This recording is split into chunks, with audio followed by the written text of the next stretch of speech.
যদি মাইনাসের মান দিয়ে যদি প্লাসের মান যায় তাহলে এই সাইডটা দিয়ে ভাগ দিয়ে দিবা তাহলে এটা आंसर হবে 4 এটা आंसर হবে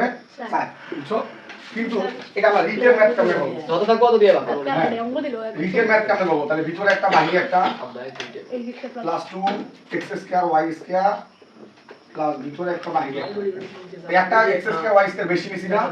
তাহলে একটা x স্কয়ার y স্কয়ার বিয়োগ করব রিটেল যদি করো s কিউ যদি আসে সন্তুষ্টতে তাহলে তোমাদের এইভাবে করতে হবে তো ভিতরে একটা বাইরে একটা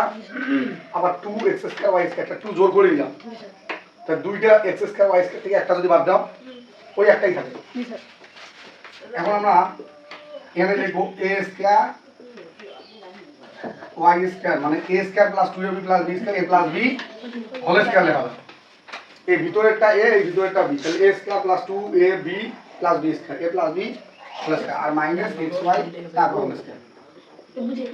তাহলে a square minus b square সূত্র কি কও a plus b into a minus b a plus b into a minus b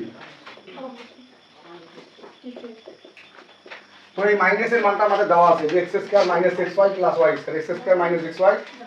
plus y square এটার মান 7 দেওয়া আছে আর আমাদের এটার মান বের করতে বলছে তাহলে x square plus xy plus y square এটার মান বের করতে বলছে আর x square minus xy plus y square এটার মান দেওয়া আছে 7 এই 4 এটা ভাগ উঠায় না কারণ এই ম্যাথটা এটা এমসিকিউ আসতে আমার শর্ট কোশ্চেন আসতে পারে